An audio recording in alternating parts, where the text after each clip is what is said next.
Welcome to Wellness Radio with Dr. Jeanette-Gallagher as your host. Her show discusses topics of health, wellness, and spirituality, and is about discovering your place in this great universe, from your cells to the cosmos. Along with her guest, in casual conversation, she strives to ask the difficult questions that may be holding you back from a vibrant life, and shares new ideas that may inspire you to make a change in your life that you only can see in your dreams. And now, here is Dr. Jeanette-Gallagher. Good evening, everyone, and welcome to Wellness Radio. This is Dr. Jeanette-Gallagher, and it's a pleasure to have you with us here this evening. Tonight we are going to be talking about the concept of God, the Bible, the final days. What are the prophecies all about? Are we all waiting for this one day that's going to be cataclysmic? The world is going to shift.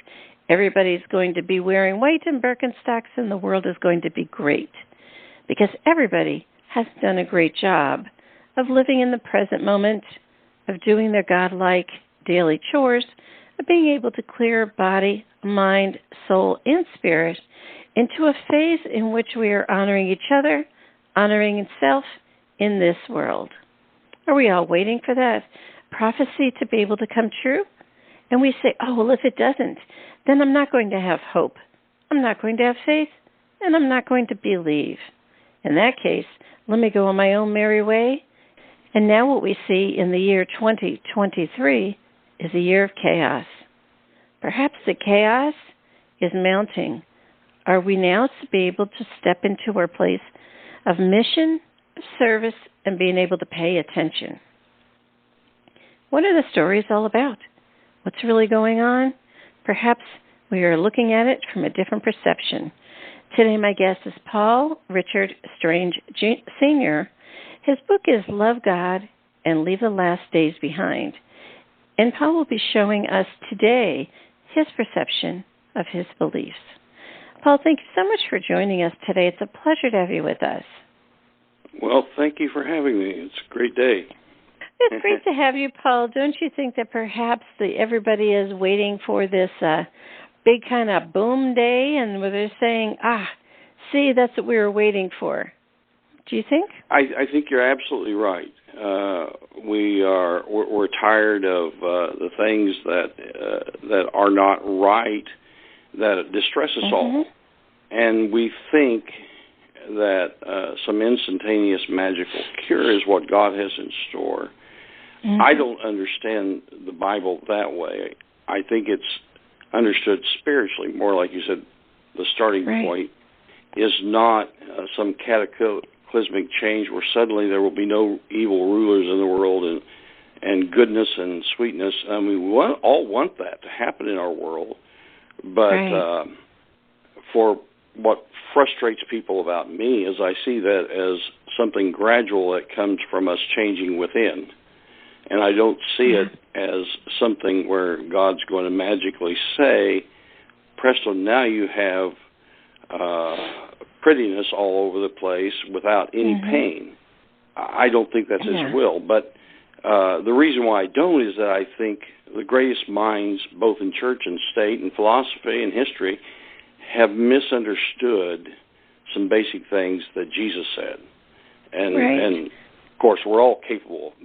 I'm not saying I'm infallible by any stretch of the imagination, but I think that's where the problem is.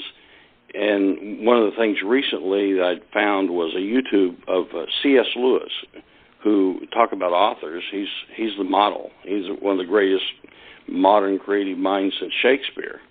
And yet he misunderstood Jesus. He thought Jesus was foretelling the end of the cosmos. And so when Jesus and the apostles talked about it happening in their generation, then he thought Jesus made a mistake. Well, I think that's where he did. And I did for much of my life, so I'm not judgmental of him for it. Yeah. You know, it's so interesting also, too, when we think about it. If you look at it, humans are really scrambling. They are scrambling like nobody's business. The end of the money's coming. They have to have a different way. The end of housing is coming. They have to find a different way how to live off the grid. The end of the earth is coming. We need to go move to Mars, and everybody's trying to save their money to get to another planet. So in essence, I think of it all the time, and I picked it up in your book. You said the end of the world in parentheses. And I said, is it the end of the earth as a physical entity, rock, and the people on it? Or is it the end of the world in which we've created? In other words, is it changing our mindset, changing our heart, changing our being? Right, because if you look at it, Paul, the past several years with the pandemic, so to speak, people were pretty much, they were hanging their behinds off ledges. Oh, yeah, it was very discouraging. Yeah, but then also, too, that had put their whole life in a business, and it goes, belly up because they can't afford to hire anybody. Correct. But what happened is then they learned, what is it? Is it an kind of life that you're living out there?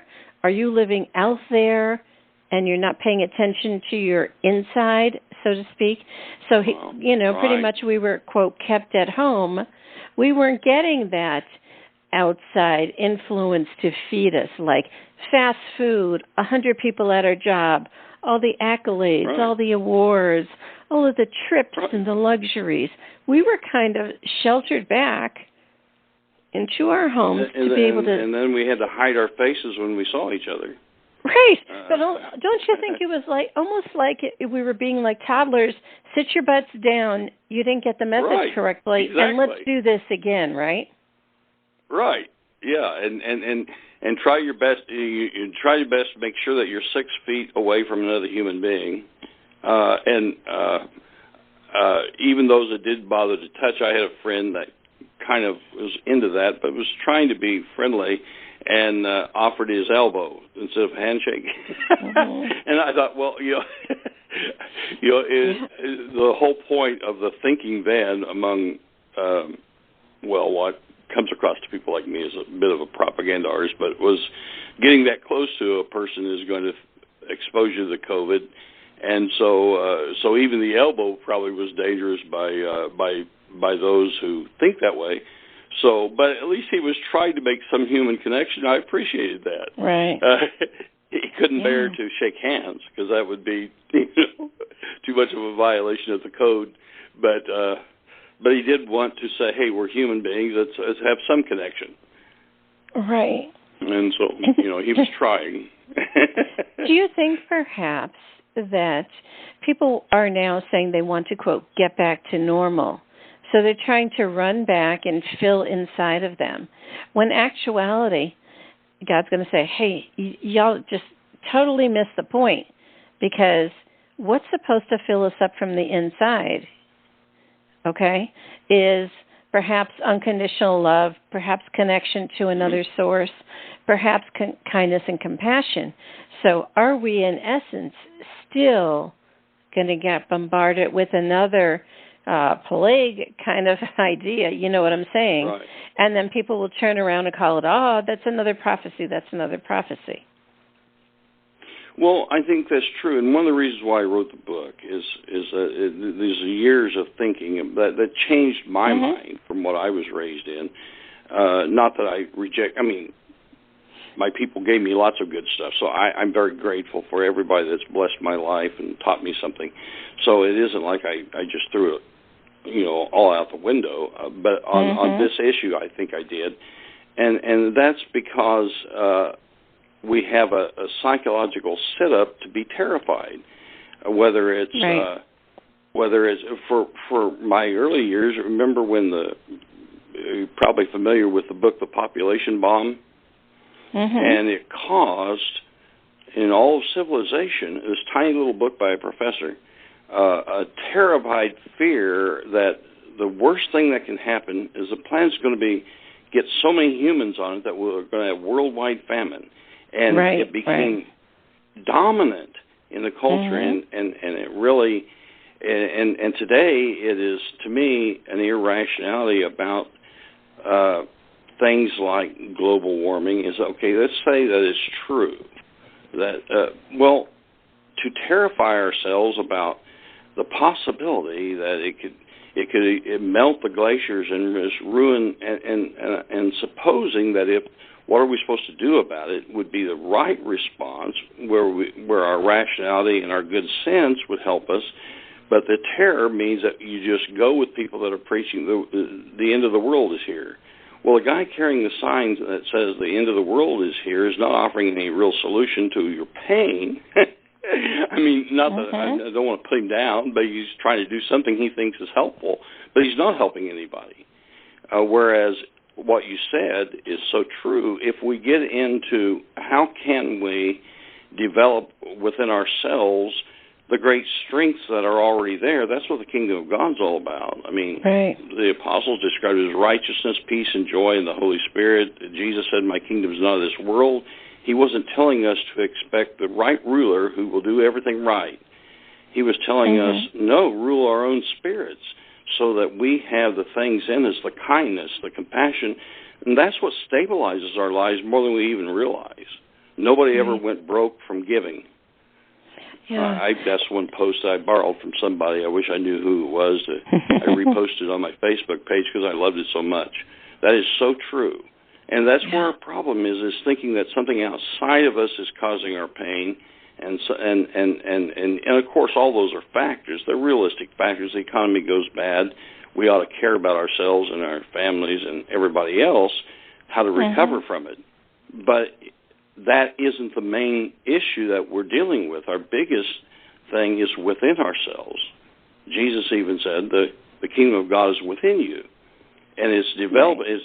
It's reaching that resource and making that applicable to everything, to education, to what we want to do, to serve other people, to work, to make a living. All these things, all these practical things, we sometimes think, well, if we prioritize that, and then we end up, like some people do, having a fortune materially, but poverty of soul. And that's where we don't want our family to end up. Right. John, can we talk for a second about the word New Testament, Old Testament? And I always liken it back to there are so many books in different religions. There are so many books of ancient times. There are so many books written on everybody's perception of it, when in essence, all of these are just millions and bazillion ways of throwing up the 27 letters of the alphabet and saying, we are trying to get your attention, pay attention. So, in essence, is any book right or wrong? Is any book good or bad? Right, but also, too, I think when we see all of these books, we say we could take all of their stories, and if we all come to the same basic essence, is that there's a God or some source. It doesn't always have to have the same label. It fills you from the inside, and it's what gives you breath of life, and nothing is guaranteed. If we stuck to those four principles very much and dissected everything down, then we come to filling us up with the unconditional love, compassion, honor, and support. If we stick to that, that's the core basis of all of these words. We could throw them all in the garbage and say none of that makes any sense. It's all just stuff to get us where we had to go. In other words, pebbles on the mosaic. But people are just so wrapped up that they have to have a bazillion ways to validate in their head their truths. Instead of believing that the truths are the four things that I said. They can't get there. They have to make it this big conjured up kind of thing, don't you think? Well, I guess I would take a little bit of an issue about the starting point of truth, of course, as where Jesus was before Pontius Pilate. An interesting thing, an irony for me, is that Pontius Pilate skeptically asked, "Well, what is truth?"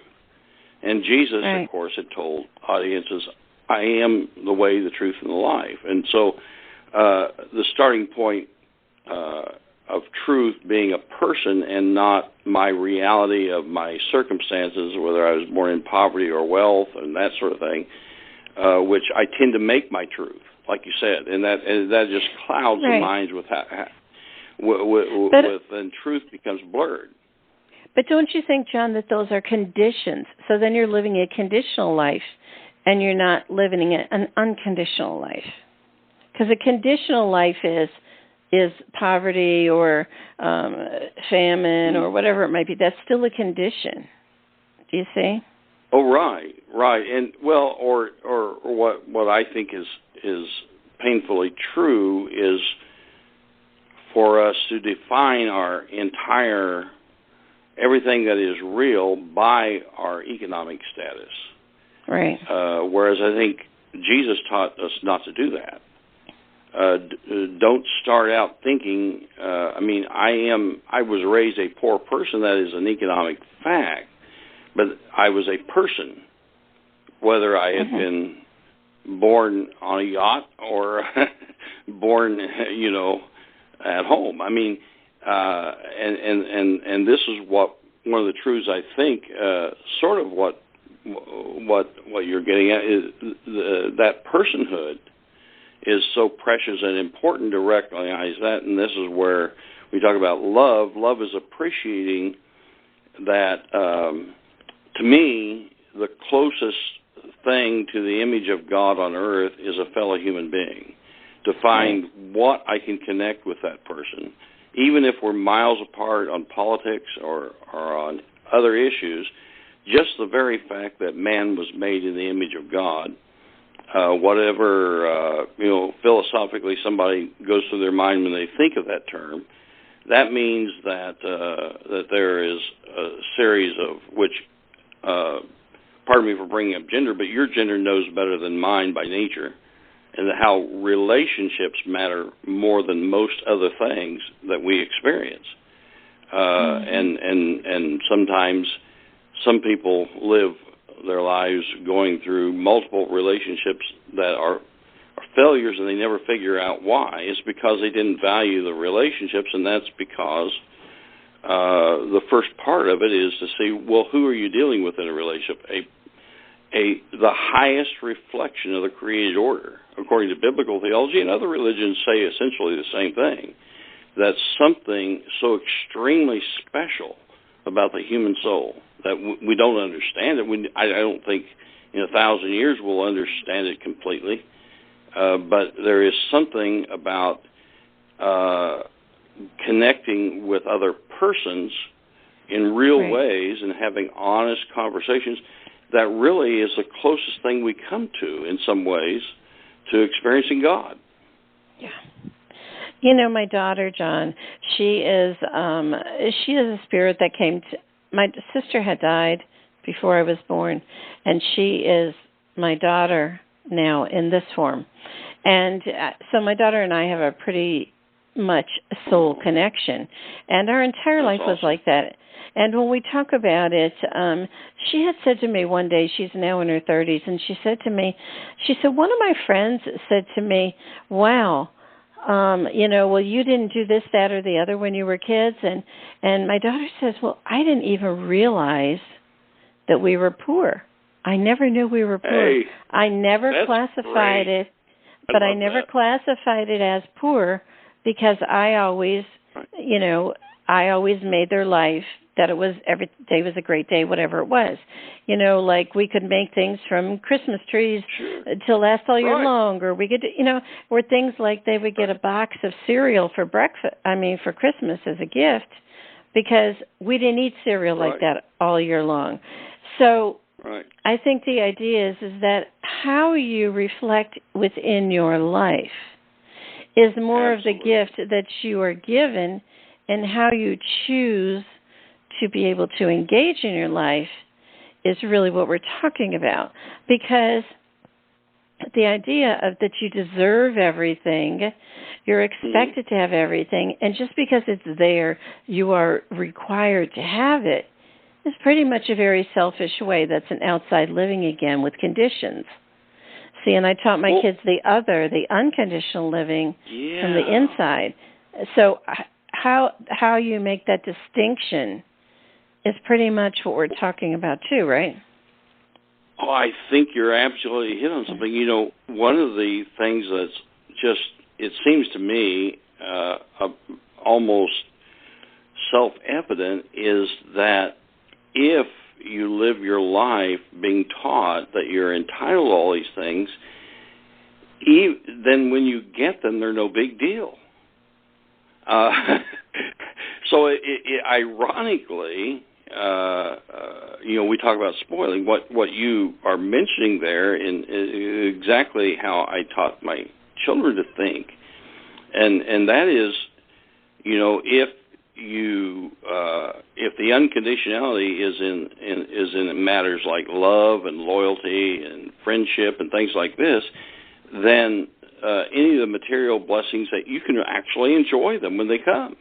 You can actually it's so much different than thinking, well, you know, if a financial boon came into my life, well, that's less than what I deserved anyway. I mean, you automatically have reduced the value to yourself of that precious gift.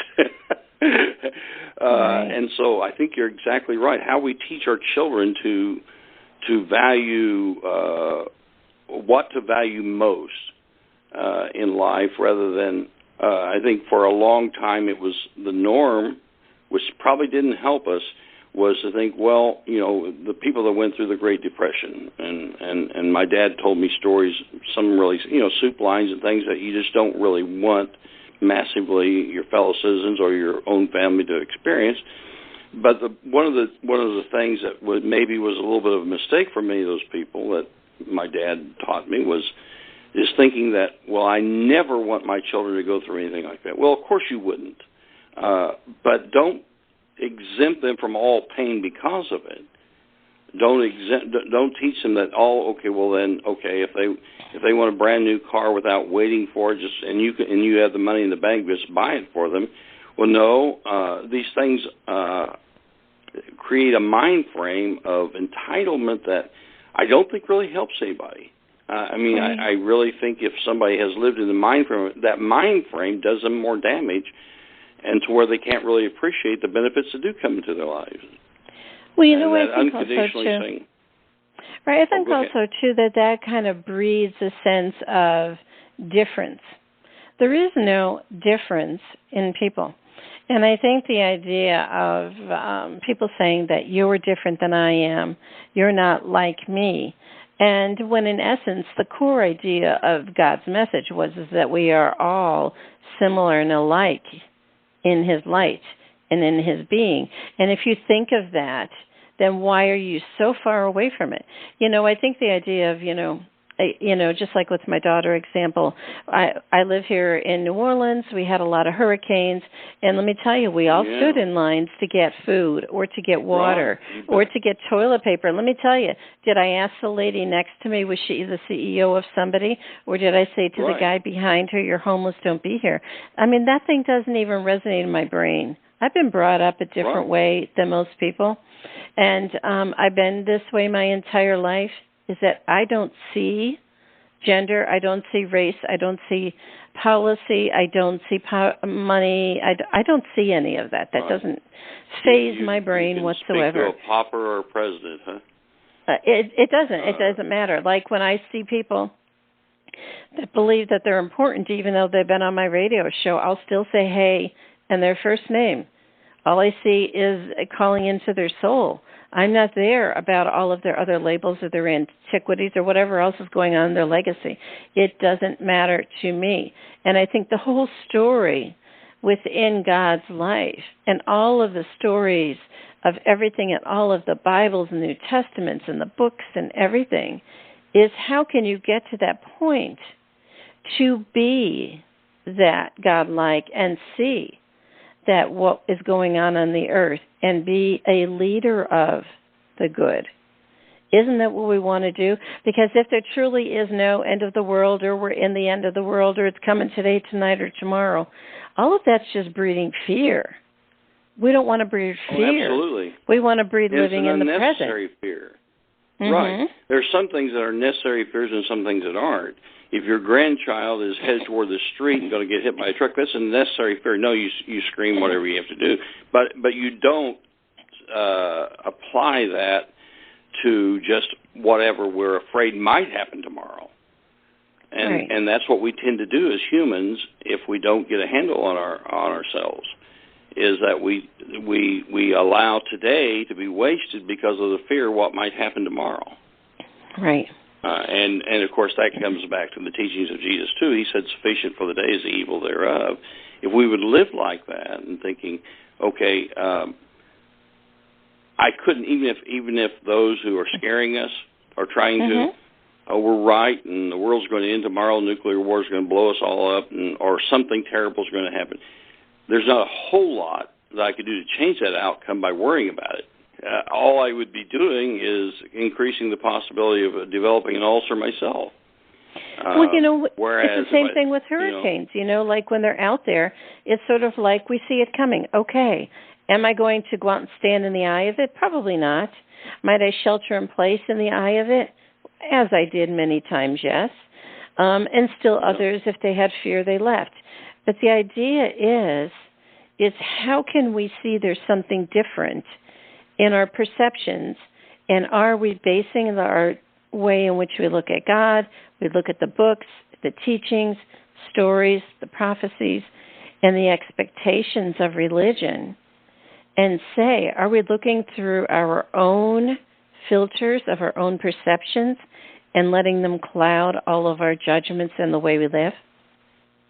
Yeah, to some degree, I think that we have to work at being unclouded, because my own assessment is that this is my observation, that we're born kind of clouded, and for a reason, in that it's just like a child has to be trained to show respect to the adults that have authority in their life.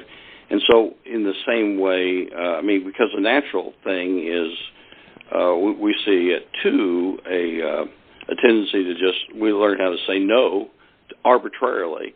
And I remember what was a funny experience growing up. When my oldest son was growing up, I was in the Navy, a corpsman in San Diego, and trying to teach him to be potty trained. And he had deliberately, just to go against the rules,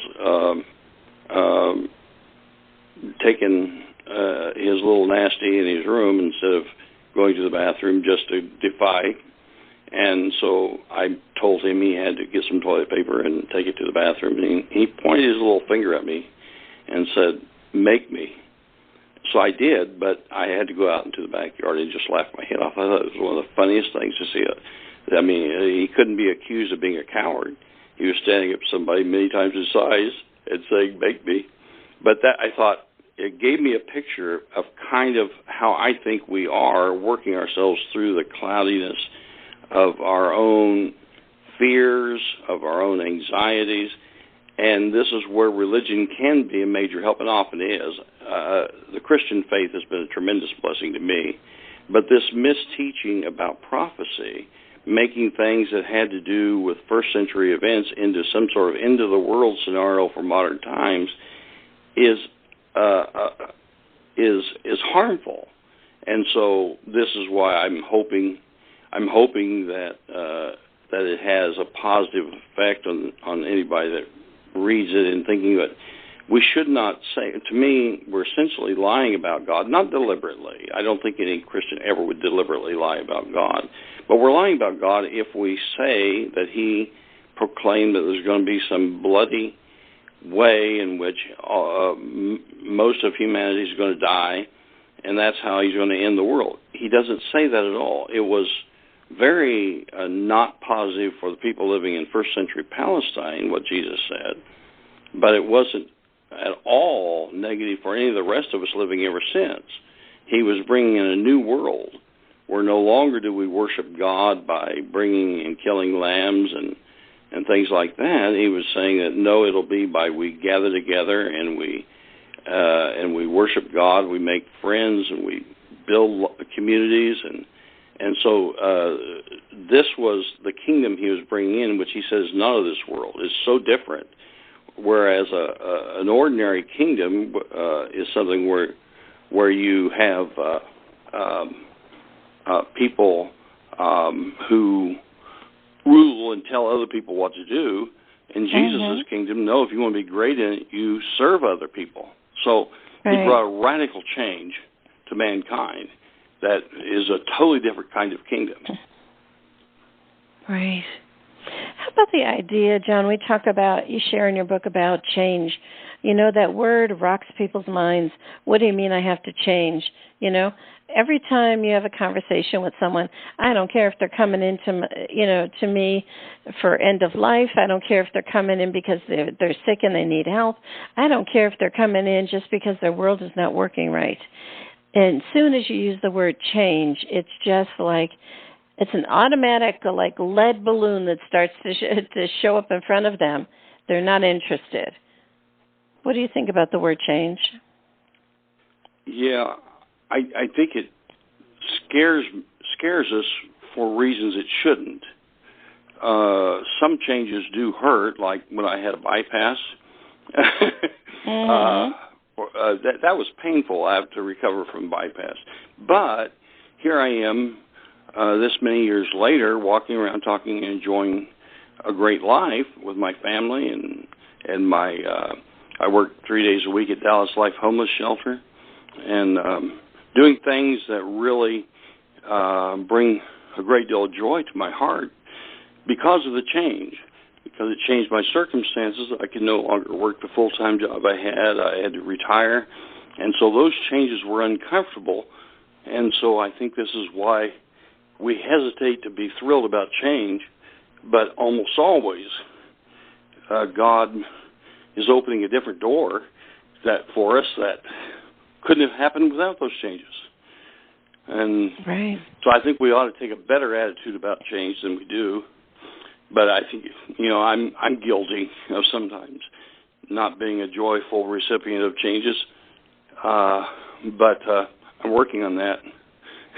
Right, but I think also, too, the idea of change, if we looked at it as the word expanding, exploring, perhaps going on an adventure, we wouldn't feel like it was such a difficult thing to do, because sometimes the word change means really instantly in people's head. It isn't so much the word change that their deep kind of soul is hearing.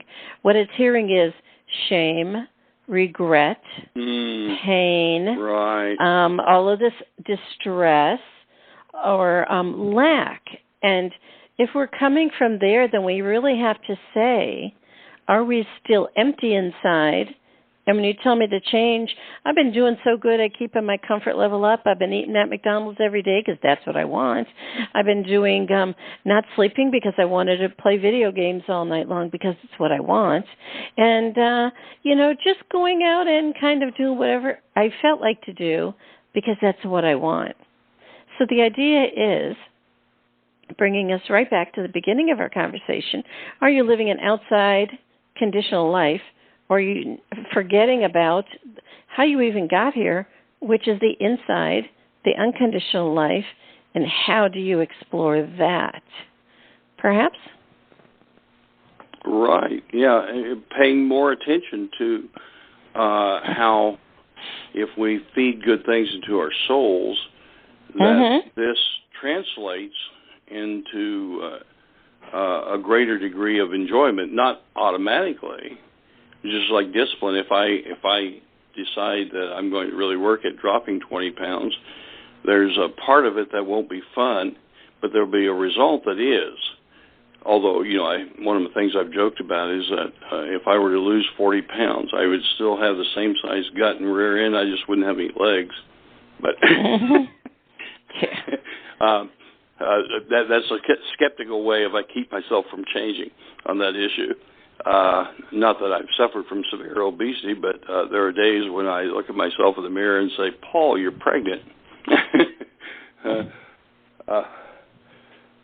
But that's one of the minor things as far as change. The bigger things has to do with how do we really make our relationships more vital, so that we feel like we've lived our lives and we've connected to those who we loved in life. But did they know that while we were alive, or were we too busy focusing upon other things that kind of unconditionality wasn't established strong enough? Things like, the simply spending that quality time with the people closest to us. Right. You see, one of the things that kind of disturbs my wife and I sometimes is to see that some young people can be almost in the same room and they're texting each other. I mean, just having an ordinary human conversation is difficult for some people. And it reminds me, my dad used to say about how that before you had all of these social inventions, which have many blessings, really do. I'm not complaining about modern social life, but people would sit on the front porch and have a glass of lemonade and just actually have a real conversation. I think that kind of thing is something that we should desire to see recovered, where it's normal for people to connect, because in that sense, without realizing it, we're actually experiencing God when we actually have a strong sense of neighborliness, even though where we don't have the same opinions. Obviously, we weren't meant to, just like the Apostle Paul described the body of Christ like the human body. The foot has a function, the knee has a function, but it is coordinated. It's all one body. And if parts of it don't work right, we got to get it fixed to go on living. Well, the same thing is true in human society. Just because my neighbor drives an old pickup, or whether he drives a Cadillac, he's still my neighbor. And if we can make that connection of being unafraid to get acquainted, we're better off. The world is made smaller. And those kinds of things, I think, increase unconditionality in our world. That type of, which I believe it requires, don't you, that deliberate action. It's is that it's one thing to say that we ought to do this. It's the other thing is we live by habits, and so most of my communications probably do still take place by cell phone and things like that. But one of the things about my job that I have, though, is that it is a human interaction. That is what's required in it. And otherwise, one of the things that works against us developing that is if we isolate ourselves.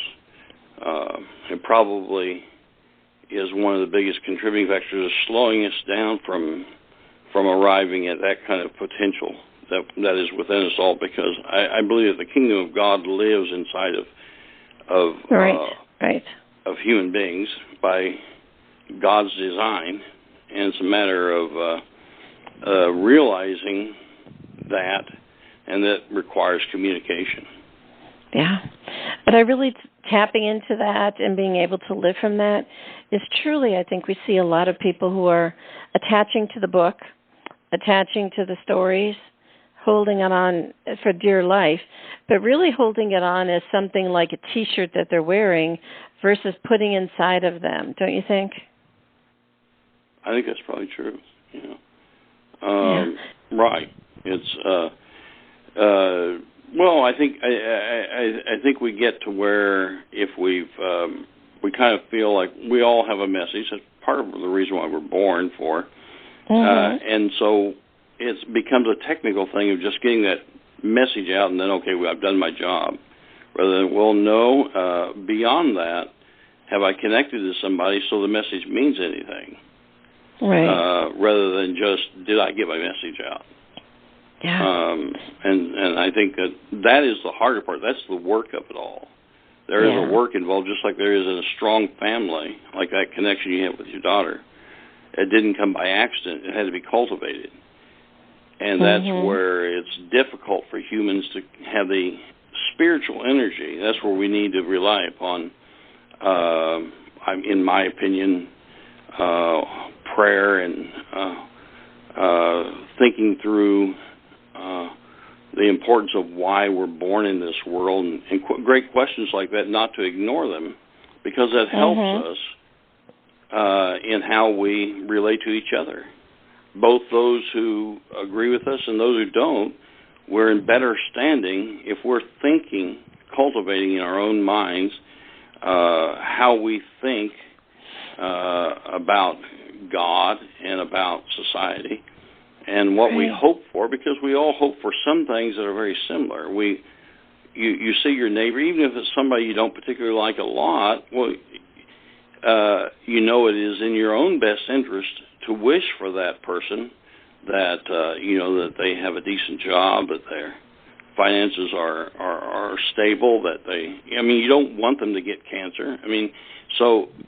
Because that somehow, people talk about karma, and I don't see it quite that way, but but if I wish bad things on people just because I disagree with them or whatever, then in essence I am wishing harm upon myself. There is some truth to that. So how we think about ourselves, how we think about people, both those who we deeply agree with and those who we not so much, and in a positive light, I think contributes great to our own mental health. Whereas if we think negatively about ourselves or others, I think it reduces our health in some way. Right. At least emotionally, we can't give our best to each other if we cannot allow ourselves to overcome just the negative thinking tendencies. Yes.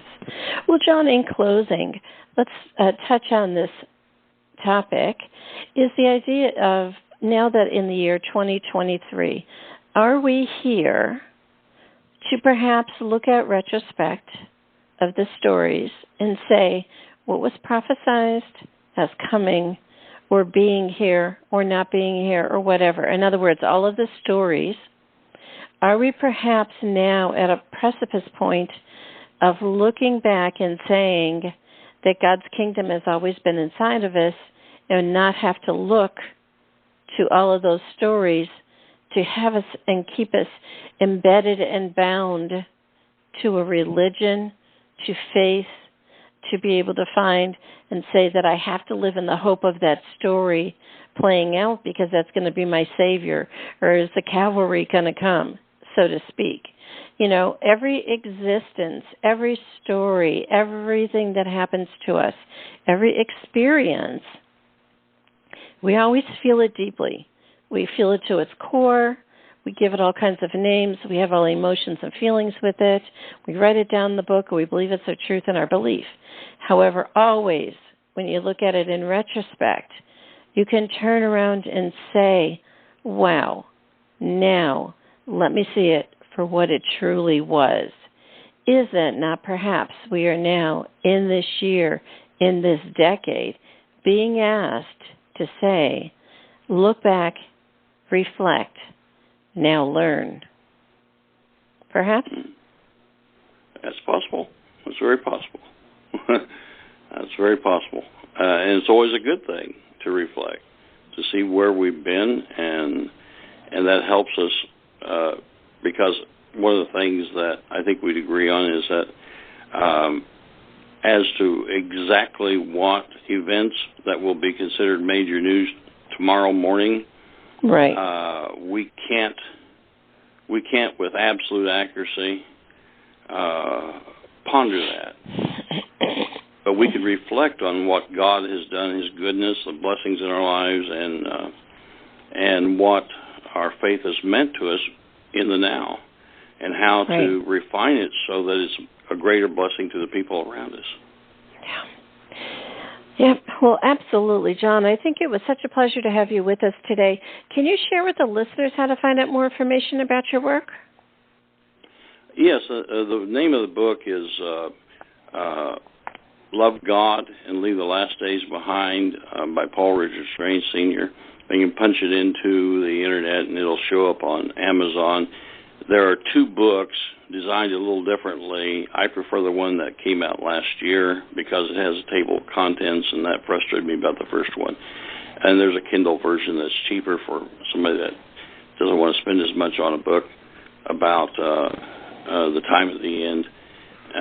But the book is about saying that Jesus was not at all declaring the end of the cosmos, that he was declaring the end of the old covenant religious system and bringing in something new and better that would apply to people in all countries everywhere and in all generations, all races, all languages.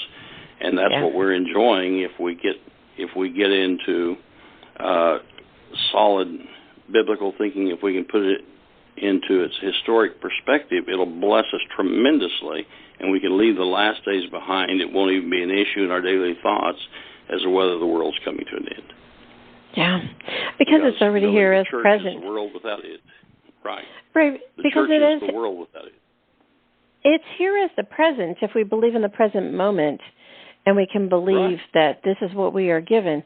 Just breathe into that moment, and that's where you find it. Amen. Sometimes people believe it has to be reflected in my house, my car, my job, my health, and all this other stuff. So the idea is that it is totally divergent of all of that outside dogma kind of talk, so to speak. You know, if you're standing on a street corner and just the sun is shining on you, well, there's your gift.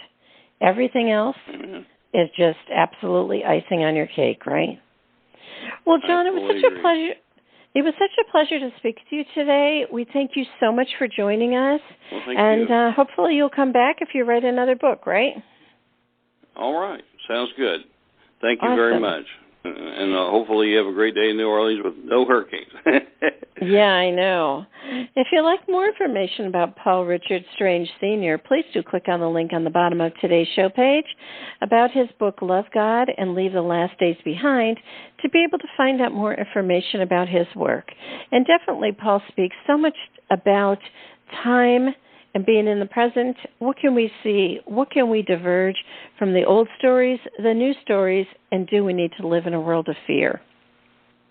Fear does not propagate faith, hope, or connection to God. So think about that. Perhaps maybe say, what am I going to let go of today? Do I need to always know and understand the present and the future, or can I just trust and be in the moment? Thank you so much for joining us today. This is Dr. Jeanette-Gallagher. Until tomorrow, have a great day. Today we discussed many life-changing concepts. Who do you turn to, and how do you know what is best when faced with a health crisis?